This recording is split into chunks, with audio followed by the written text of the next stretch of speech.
오늘은 대림절 네 번째 주일입니다. 금주 목요일이면 예수님이 이 땅에 태어나시는 성탄절이 됩니다. 오늘 본문은 성경에 나와 있는 구절 중에 우리가 이제 18절 시작하면서 보지만 예수 그리스도의 나심은 이러하니라로 시작되는, 어떻게 보면 예수님의 탄생에 대해서 가장 자세히 알려주는 본문입니다. 근데 저는 이 본문을 보면서 좀 의아해요. 예수님의 탄생에 대해서, 예수님을 잉태한 마리아에 대해서는 엄청난 추앙을 받고 있어요. 너무너무 추앙해서 문제가 될 정도로, 심지어는 막 캐톨릭에서는 마리아를 예수님의 어머니라고 막 숭배까지 오고. 그런데 왜 요셉에 대해서는 마리아만큼 조명을 받지 못할까 되게 궁금해요. 이유 하나가 일부 예배 때 떠올랐는데, 교회 여자 성도들이 많아서 그러나? 그래서 여자 마리아를 띄워주나? 근데 이 상하리만큼 교회 역사 속에서 예수님을 잉태한 마리아는 너무 크게 조명을 받지만, 그 마리아를 도와서 예수님을 탄생할 수 있도록 정말 모든 것을 바쳤던 요셉은 그만큼 조명을 받지 못하는 것이 지금 분위기죠. 그래서 저는 오늘 이 성탄을 눈앞에 두고 요셉이 예수님이 탄생하는 일에 얼마만큼 귀하게 쓰임 받았는지를 깨닫고 우리들의 삶에 적용할 수 있는 은혜의 시간이 될 수 있기를 간절히 소망합니다.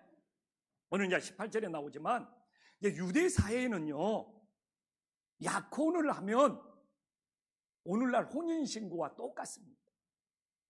그러면 약혼한 남편 1년 안에 집을 마련해서 아내를 데려오기만 하면 됩니다. 그러니까 요셉이 마리아와 약혼했다는 것은 이미 결혼이 끝나고 결혼신고까지 한 거예요. 이제 남자가 집을 마련해서 반드시 1년 안에, 1년보다 더 빨라도 되죠, 아내만 데려오면 모든 것이 끝납니다. 근데 충격적인 일이 생겼어요. 아니, 요셉이 함께 살지도 않았는데 자신이 알지도 못하는 잉태를 자기 약혼녀 마리아가 한 거예요. 아니, 세상에 이런 충격적인 사실이 어디 있습니까? 정말 요셉의 머리로는 도저히 이해할 수 없었을 겁니다. 그래서 저는 지난 한 주간 동안 요셉이 함께 살지도 못했는데 마리아가 잉태했을 때 요셉에게 가장 고통스러웠던 것은 무엇일까? 요셉은 뭘 가장 고통스러웠을까요? 정말 사랑에 대한 배신이었을까? 어떻게 나를 배신했을까? 이 사랑의 관계가 깨어지는 고통이 가장 심했을 거예요. 그래서 요셉은 자기 머리로 어떻게 이해합니까? 함께 살지도 않는 자기 약혼녀가 잉태를 했다는 거예요. 그래서 지난 한 주간 동안 묵상했어요. 다 이해할 수 없는 이 현실을 요셉은 어떻게 받아들였을까? 그런데 지난주 수요일 날 저녁에 최용규 목사님이 찬양하는데 이 온 맘 다의 가사가 제 가슴을 콕 찌르는 거예요. 맞아. 이해할 수 없을 때라도 감사하며 날마다 순종하며 주 따르오리다. 온 마음 다해 주 사랑합니다. 이게 그냥 가슴을 너무 찌르는 거예요. 나는 지금까지 이 찬양을 어떤 의미로 불렀을까? 그냥 가사만 읊고 있었네? 되게 찔림이 있었어. 이 가사는 요셉을 염두에 두고 온 마음 다해 이 찬양을 작사할 수도 있었다는 생각만큼.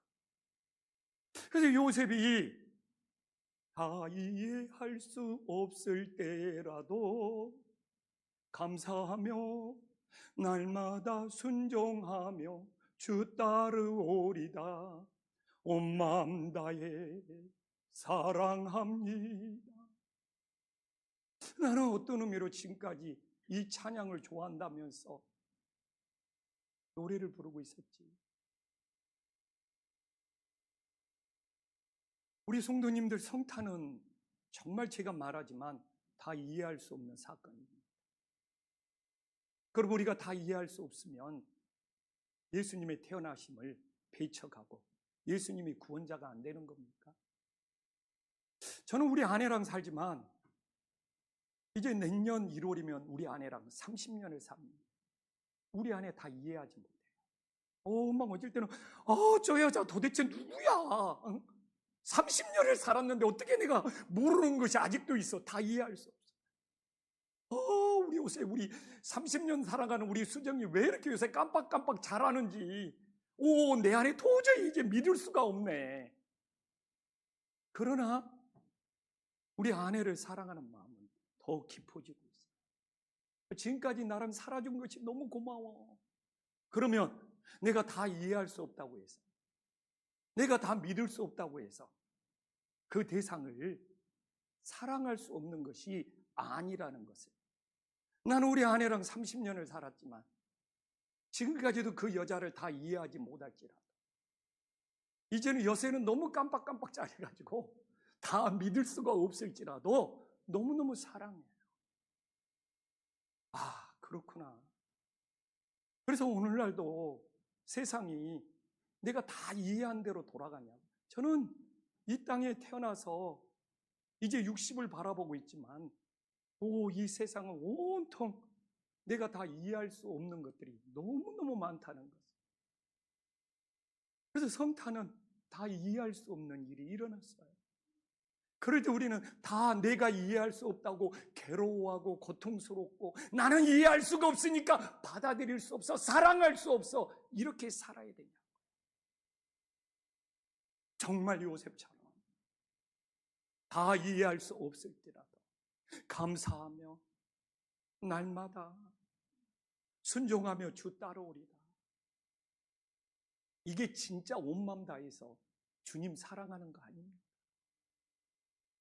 그래서 성탄을 눈앞에 둔 우리, 나는 예수님의 탄생을 다 이해할 수 없어. 그래서 예수님을 사랑할 수 없다, 믿을 수 없다, 자기 교만이더라는 거예요. 나는 내 아내와 30년을 살았지. 때로는 이해가 안 될 때도 있고, 때로는 어떻게 믿고 사냐 그럴 때도 있지만 더 사랑하면서 살아갈 수 있는 것을 배우고 있어요. 그래서 내가 예수님을 사랑하는 것도 그분을 다 이해해서 사랑하는 것이 아니라 그분이 우리에게 주신 사랑 때문에 우리도 그 주님을 사랑하며 살아갈 수 있는 믿음의 자녀들이 될 수 있기를 간절히 소망합니다.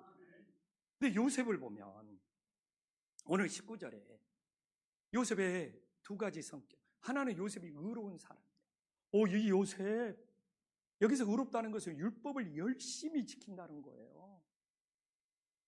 지금도 유대인들은 율법을 열심히 지켜서 본인이 의로워지려고 몸부림치고 있습니다.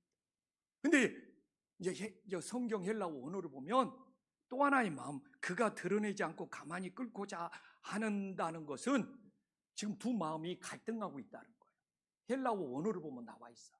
이냐 마리아의 생명을 살리려고 하는 사랑의 마음이에요. 근데 이게 뭐가 문제냐? 그러면 지금까지 자기가 율법을 열심히 지킨 의로운 사람이었는데 여기서 마리아를 살려주면 자기는 율법을 어기는 사람이 되어버리는 거예요. 그러니까 율법을 지키는 의로움, 이 정의와 마리아의 생명을 살리려고 하는 이 사랑이 지금 요셉의 마음속에서는 엄청 충돌하고 갈등을 일으키고 있다는 것을 우리들에게 보여주고 있어요. 율법대로 하면, 자기가 율법을 지키는 의로운 사람이라고 하면 마리아는 돌에 맞아 죽어야 돼요. 예수님 앞에 가늠한 여인이 끌려왔을 때 사람들은 그 가늠한 여인을 돌로 쳐서 죽이려고 했습니다. 그래서 예수님께서 죄 없는 자가 먼저 돌로 치라고 하는 것처럼 율법대로 하면 마리아도 사람들 앞에서 재판을 받고 가늠한 여인이라고 돌에 맞아 죽어야 하는 거예요. 그런데 가만히 조용히 끊으면 지금까지 자기가 지켜왔던 율법을 어기는 사람이 되니 요셉은 율법을 지켜서 의로운 사람이 되느냐? 마리아의 생명을 살리는 사랑의 마음을 품느냐? 우리 성도님 같으면 어느 것을 따르겠어요? 어느 것을 따르겠어요? 어느 것을 따르겠어요? 답변 안 해도 돼요. 한 번쯤 우리 성도님들 생각해 봐라고. 일방적으로만 듣지 말고. 이건 답이 없어요. 저는 이걸 고민하면서 당연히 생명을 살리는 사랑을 따라야지 라고 진짜 생각을 했어요. 여기 대부분 그랬어요. 그러나 상황에 따라 다릅니다. 율법을 지키는 우로움이 무너지면 사회 시스템이 붕괴되는 거예요. 그래서 우리나라가 혼란스러운 거예요. 이건 함께 가야 됩니다. 어느 쪽을 선택해야 되는 것이 아니라 상황에 따라 살라. 마리아의 생명이 달린 문제가 아니면 율법을 따르는 의로움도 좋은 거예요. 그래서 어느 것이 옳으냐 그르냐의 문제가 아니라 그 사건의 경중, 얼마나 큰 문제냐, 그리고 어떤 상황이냐에 따라서 정의도 필요하고 사랑도 필요해야 됩니다. 이 정의와 사랑은 함께 가야 되는 것이지 한쪽으로 치우칠 문제가 아니에요. 그래서 요셉도 여기서 뭐 내가 정의를 따를 거냐 사랑을 따를 거냐 이 고민을 하는 것이 아니라 자신이 할 수 있는 최선의 방법을 찾고 있는 거예요. 그래서 우리도 옳고 그름을 따지는 것이 아니라 내가 할 수 있는 최선의 방법을 찾는 하나님의 자녀들이 될 수 있기를 간절히 소망합니다. 제가 연말이 되어서 새벽마다 말씀을 붙잡고 하는 기도가 뭐냐면 야고보서에 나온 말씀인데 너희 중에 누구든지 지혜가 부족하거든 모든 사람에게 후히 주시고 꾸짖지 아니한 하나님께 구하라 그리하면 주시리라고 하는 거예요. 내가 연말이 되면 한 해 동안 수고한 성도님들에게 어떤 선물을 해야 되지? 어떻게 밥을 먹어야 되지? 요셉처럼 고민이 많아요. 근데 또 우리 교회는 훈련이 잘 되어서 목사님 교회에서 선물 안 줘도 됩니다. 저 주님 바라보고 충성했습니다. 이런 성도들도 많아요. 그러니까 그러면 선물을 줘야 되지 말아야 되지? 그리고 밥 먹는 것도 1년이 너무 빨라. 솔직히 세상이 그래. 그래서 아니 교회에서 선물 안 줘도 됩니다. 나 주님 바라보고 봉사했습니다. 얼마나 우러운 마음이에요. 소중한 마음입니다. 너무 귀해요. 내가 우리 김포 한식교회 성도님들 이렇게 훈련 잘 시켰다는 거 너무 감사해요. 그리고 저는 금년에는 밥은 못 먹더라도 고마움을 표시하고 싶어. 그래서 제가 어떻게 고민을 했느냐, 청각장애인들이 그 청각장애인 교회가 어려우니까 커피를 만들어서 정말 잘 입으려고 몸부림치는 교회가 있더라고요. 근데 그 커피를 내가 동정의 마음으로 산 것이 아니에요. 일반 시중의 마음보다, 일반 시중고보다 커피 맛이 더 좋아. 그래서 제가 청각장애인의 커피를 다 구해서 이 봉사하는 분들한테 선물로 줄 생각이에요. 그러면 여러분들이 하나님께 봉사한 의로움도 지키고 또한 교회에서 주는 선물이 좋냐 나쁘냐보다도 청각장애인들과 사랑을 나눈다는 그 사랑의 마음을 받아들일 수 있는 은혜의 역사가 있기를 간절히 소망합니다. 그래서 이 의로움과 이 의로움의 정의와 이 사랑의 이 마음이 어느 것을 선택하느냐가 아니라 함께 공존하고 함께 가고 상황에 따라 우리들이 필요한 것을 따를 수 있는 은혜의 역사가 있기를 간절히 소망합니다. 그래서 그 청각장애인의 그 성도들이 얼마나 이 한신교회 마음에 위로를 받고 고마워하는지 제가 우리 성도님들한테 다 전달을 못하겠어요.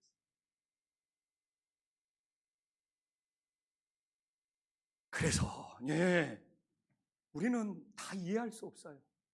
어떻게 세상 돌아가는 것을 다 이해합니까? 그래서 오히려 다 이해할 수 없다는 것을 내 자신의 한계를 받아들이면서 그래도 그 안에서 내가 할 수 있는 가장 최선의 방법을 찾을 수 있는 믿음의 자녀들이 될 수 있기를 간절히 소망합니다. 그런데 요셉이 제가 말했잖아요. 율법을 지키면서 의로운 사람이 될 건가? 아니면 율법을 어기면서라도 마리아의 생명을 살리는 사람이 될 건가? 실제로 보면 본인이 결정을 안 했어요. 그걸 두 개를 놓고 엄청 깊게 고민했어요. 그럴 때 20절에 하나님께서, 주님께서 찾아오셔서 해결해 주시는 놀라운 역사가 있음을 믿으시기를 간절히 소망합니다. 본인이 판단 안 했어요. 본인이 결정 안 했어요. 이 두 개를 놓고 어느 것이 최선이냐, 어느 것이 선한 방법이냐 고민했을 때 진짜 이 일을 생각할 때라는 것은 엄청 고민에 빠졌다는 거예요. 그래서 하나님이 찾아와서 하나님이 길을 인도해 주셨어요. 그러니까 결론적으로는 뭡니까? 그는 자신의 판단으로 결정하는 것이 아니라 하나님의 판단에 맡기고 하나님이 인도해 주시는 놀라운 역사가 있었음을 믿으시기를 간절히 소망합니다. 근데 마리아의 답변은 뭡니까? 오늘 20절에 다시 보면은 성령으로 잉태했다. 그러면 우리 성도님들, 이 상황에서 이 요셉이 이 약혼한 마리아는 성령으로 잉태했단다 이렇게 들었을 때 다 이해했을까요? 요셉 이해 못했어요. 제가 말하잖아요. 아니 지금도 성령으로 잉태를 현대인들도 다 이해하기 힘든데 요셉이 다 이해하고 순종했을까요? 다 이해하고 주 따랐을까요? 천천히만만의 말씀입니다. 요셉은 더 이해 못했을 거예요. 그러나 나는 그 실마리는 찾았을 것 같아요. 누구 남자를 만나서 아이를 가지는 것이 아니라 성령으로 잉태했다고 했을 때 그 성령으로 잉태를 다 이해하지 못했을지라도 최소한 우리 마리아가 나를 배신하지는 않았구나. 우리 마리아가 죄악을 범하지는 않았구나. 그러면서 이 성령으로 잉태를 요셉은 다 이해하지 못했을지라도 최소한 약혼한 마리아가 나를 배신하거나 죄를 범한 것이 아니야. 그러면서 다 이해할 수 없을지라도 그래도 그 마음속에 사랑의 관계를 다시 회복하는 놀라운 역사가 있음을 믿으시기를 간절히 소망합니다. 그러니까 집으로 데리고 온 거죠. 마리아 집내가 말했잖아요. 야코는 이미 결혼한 상태, 혼인신고가 되었기 때문에 집만 장만해서 데리고 오면 상황 종료예요. 그래서 여기서도 데리고 집으로 와버리니까 모든 상황이 종료된 거예요. 근데 성령으로 잉태했다는 것을 이 마리아가 성령으로 잉태했다는 걸 요셉이 다 이해하고 데리고 왔을까요? 아니에요. 본인이 다 이해할 수 없을지라도 그래도 이 말씀을 들었을 때 우리 마리아가 나랑 약혼한 사랑의 관계는 배신한 것이 아니구나. 다른 남자랑 죄를 범하지는 않았구나. 정말 저는 이것이 위로가 되고 이것이 회복이 되었어요. 요셉의 사랑의 관계가 온전히 회복되었음을 믿으시기를 간절히 소망합니다. 그러니까 내 이 작은 머리로 그냥 세상 것을 다 이해하려고 몸부림치는 것이 아니라 오히려 내가 다 이해할 수 없을 때 그냥 내 머리를 쥐어짜면서 내가 판단하고 내가 결정하려고 하는 것이 아니라 오히려 주님께 맡기고 주님의 선한 인도하심을 구할 수 있는 은혜의 역사가 있기를 간절히 소망합니다. 이제 하나님께서는 요셉에게 오히려 성령의 잉태 이런 걸 요셉이 다 이해하지 못했어요. 그렇지만 하나님께서는 요셉에게 하나님의 계획하심을 오늘 21절에 전해주고 있어요. 이 땅에 오신 이 구주가 그 이름이 예수인데 그 예수의 이름이 뜻이 뭐냐? 자기 백성을 그들의 죄에서 구해준다는 거예요. 예수의 이름은 자기의 백성을 그들의 죄에서 구해준다는 거예요. 근데 몇 달 전에 청년하고 대화를 좀 나눴는데 요새 MZ세대가 자기가 죄인이라는 것을 제일 받아들이기 힘들어한대. 근데 신앙의 출발은 예수님이 우리에게 필요하기 시작한 이유는 내가 죄인이라는 것을 인정했을 때 그 죄를 용서받기 위해서 예수님이 필요한 거거든요. 근데 오늘날 이 MZ세대가 내가 왜 죄인이야? 이 죄인이라는 이 거부감이 너무 강하다는 거예요. 왜 교회 가면 나를 죄인 취급하고 죄인으로 몰아붙여? 여기에 대한 부담감이 MZ세대에는 너무 크다는 거예요. 근데 우리가 예수님을 만나기 위해서는 오늘 21절에 나왔지만 내가 죄인이라는 걸 인정할 때 자기 백성을 정말 그들의 죄에서 구원할 수 있는 거예요. 그래서 제가 그 청년하고 대화를 나눈 이후에 어떻게 MZ세대에게 죄인이라는 것을 받아들일 수 있도록 지혜롭게 설명할 수 있을까? 지금까지도 그 고민을 하고 있습니다. 그런데 오늘날 피조물인 우리들이 창조주가 되시는 하나님의 뜻을, 하나님의 계획하심을 어떻게 다 이해할 수 있습니까? 그것만큼 최고의 교만은 없는 거. 근데 피조물인 우리가 하나님의 뜻을 다 이해할 수 없을지라도 오늘 22절에 봐보십시오. 하나님은 자기가 말씀하신 것을 다 이루시고 있어요. 뭐 내가 이해하냐 못하냐 여기에 따라서 성찬절에 예수님이 오시냐 안 오시냐가 결정되는 것이 아니라 내가 다 이해할 수 없을지라도 하나님의 말씀은 모두 다 이루어지고 있다는 것을 우리들에게 보여주고 있어요. 오히려 하나님의 계획하심을, 하나님의 말씀을 당시에 세상에 어떤 피조물도 막을 수 없다는 것을 오히려 보여주죠. 아니 헤롯 왕이, 유대의 헤롯 왕이 그렇게 예수님의 탄생을 막고 싶어 했습니다. 막았습니까? 그렇죠. 우리 권사님 답변 잘하네. 하나님의 계획하심을 이 땅의 피조물이 누구도 막을 수가 없는 거예요. 또한 이 로마 제국이 세상을 다 정복하고 있는데 이 로마 제국의 권력으로 예수님의 탄생과 예수님의 부활하심을 그렇게 막고 싶었지만 이 로마 제국의 권력이 세상을 다 정복했지만 예수님의 탄생을, 예수님의 부활하심을 가로막을 수 있었습니까? 못 막아요.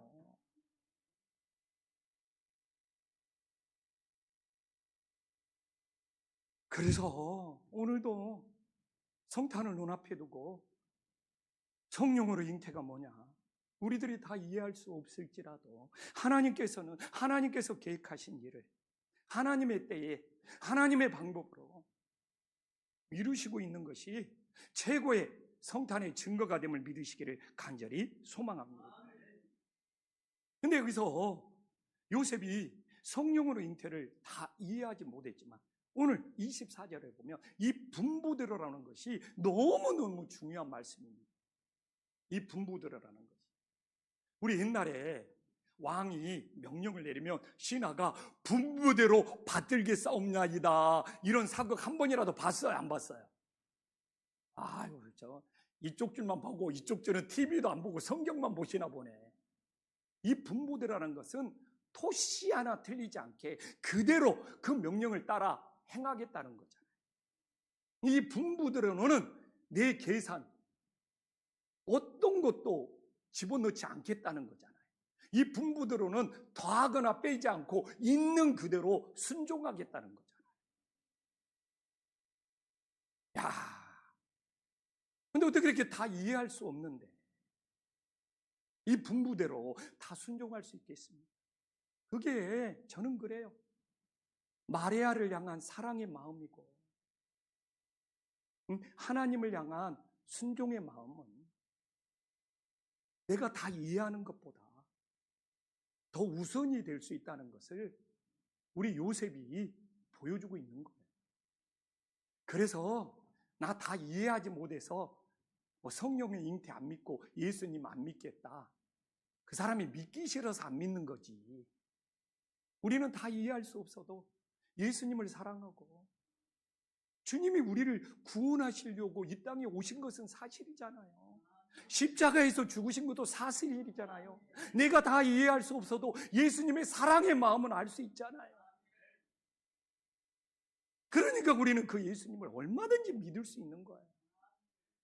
그러니까 다 이해할 수 없어서 믿지 않겠다는 것은 자기의 알량한 자존심이고 교만이고 변명이지.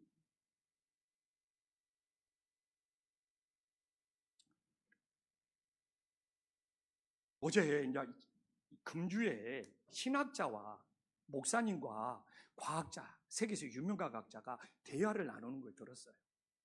엄청 양이 많은데 한 대목에 감동을 받았어요. 뭐에 감동을 받았느냐? 너무 과학자가 신을, 하나님을 부정하는 거예요. 그래서 이 목사님이 과학자한테 물어보는 거예요. 우리나라에서 전 세계적으로 유명한 과학자예요. 물이 끓는 것을 어떻게 생각하냐 하니까 과학자가 물의 분자가 막 움직여서 임계점이 넘으면 그 임계점에서 물이 끓어오른다고 정말 과학적으로 멋지게 설명하더라고요. 그러면서 이 목사님이 자기한테 물을 끓이는 이유가 뭔지 물어봐달라고 그러더라고요. 그래서 물어봤죠. 근데 어떻게 답변했는지 알아요? 자기는 따뜻한 차를 마시려고 물을 끓인대.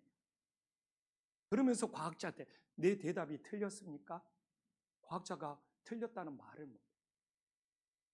우리는 물이 어떻게 끓는지 다 이해할 수 없어도 그 끓는 물을 통해서 따뜻한 차를 마시고 따뜻한 커피를 마시면서 얼마든지 감사하며 행복할 수 있다는 거예요.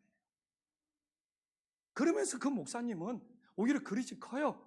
오히려 과학자는 끝까지 신을 배격하는데 그 목사님은 그 물이 끓는 이유를 설명하는 것과 이 물이 끓어서 따뜻한 차를 마시는 것은 함께 가고 공존하는 것이지 하나를 배척할 문제가 아니라는.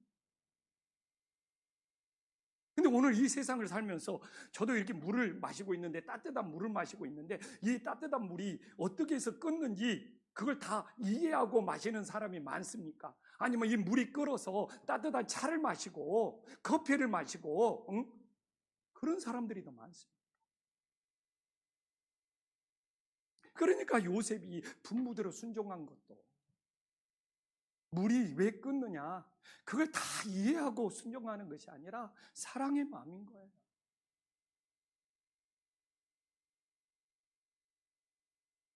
그래서 저도 마찬가지, 과학이 없어야 되는 것이 아니라 과학과 얼마든지 이 믿음은 함께 갈 수 있다. 오히려 물이 왜 끓느냐 이유를 설명하는 것보다 이 따뜻한 물을 통해서 차를 마신다는 그 답변이 우리들이 이 일상적으로 쓰는 보편적인 답변이란 말이에요. 그래서 오늘도 내가 예수님 믿으면서 다 이해하겠다보다는 내가 다 이해하지 못하도 예수님의 사랑 때문에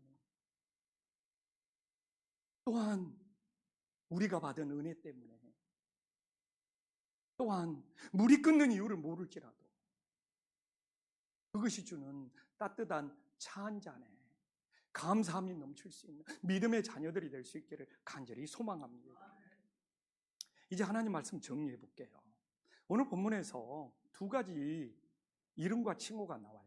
엄밀하게 보면, 이제 원어를 보면 예수의 이름, 이 주님의 이름은 칭호예요. 이 칭호가 아니라 이름이죠, 이름. 주님의 이름은 예수, 자기 백성을 제해서. 그리고 이 임마누엘은 엄밀한 의미로는 이름보다는 칭호예요. 그냥 원어를 보면 칭호로 나와 있어요. 이 이름과 칭호가 동시에 나오고 있는 것이죠. 근데 임마누엘이라는 칭호의 뜻은 하나님이 우리와 함께 계신다는 뜻이에요. 근데 이제 왜 이게 감동적이냐면 마태복음 1장이 있고 28장이 있어요. 근데 우리 성도님들이 마태복음을 읽었을 거 아니에요. 근데 마태복음을 지금까지 읽으면서 1장이 임마누엘로 시작했다가 28장이 임마누엘로 끝난다는 것을 여러분들이 깨달았으면 마태복음 제대로 이해한 것입니다. 마태복음이 위대한 이유는 뭔지 압니까? 시작할 때 하나님이 우리와 함께 계신다, 임마누엘로 시작해요. 근데 28장 끝나는 거 봐보십시오. 와, 이거 대단한 거예요. 세상 끝날 때까지 너희와 함께 하시겠다는 거예요. 헬라어 원어에는 임마누엘로 나와 있죠. 그래서 여기에서 예수님의 사랑이 위대한 이유가 나오는 거예요. 세상에 엄마의 사랑이 가장 위대하다고 그럽니다. 그런데 엄마의 사랑은 세상 끝까지 함께 할 수가 없어. 먼저 이 세상을 떠나기 때문에. 이게 사랑이라는 것이 뭔지, 사랑은 구원만 하는 것이 아니에요. 건져주기만 하는 것이 아니에요. 봐보십시오. 사랑은 끝까지 책임을 지는 거예요. 세상 끝날까지. 그래서 마태복음이 위대한 거예요. 이게 우리 성도님들이 마태복음을 얼마나 많이 읽었습니까? 근데 마태복음을 수없이 읽다가 1장에서 임마누엘, 하나님이 우리와 함께 계신다로 시작했는데 어떻게 28장 끝날 때 세상 끝날까지 항상 너희와 함께 있으리라. 이래서 마태복음이 위대한 거예요. 이게 사랑이구나. 사랑은 우리를 구원만 하는 것도 절반의 사랑입니다. 근데 우리를 구원하고 세상 끝날 때까지 너희와 함께 하신다고 끝까지 책임지는 이 놀라운 사랑. 그래서 나는 그 예수님의 사랑 때문에 이거 다 이해할 수 없어도 그 예수님의 사랑을 떠날 수가 없는 거예요. 요새 그런 말을 많이 하더라고요. 여행은 어디로 가느냐보다 더 중요한 것이 누구와 함께 가는 거예요. 여기 함께라는 거. 평안도 그렇대요. 문제가 해결되면 평안할 것 같지만 진짜 평안은 누구와 함께 있느냐가 결정돼요.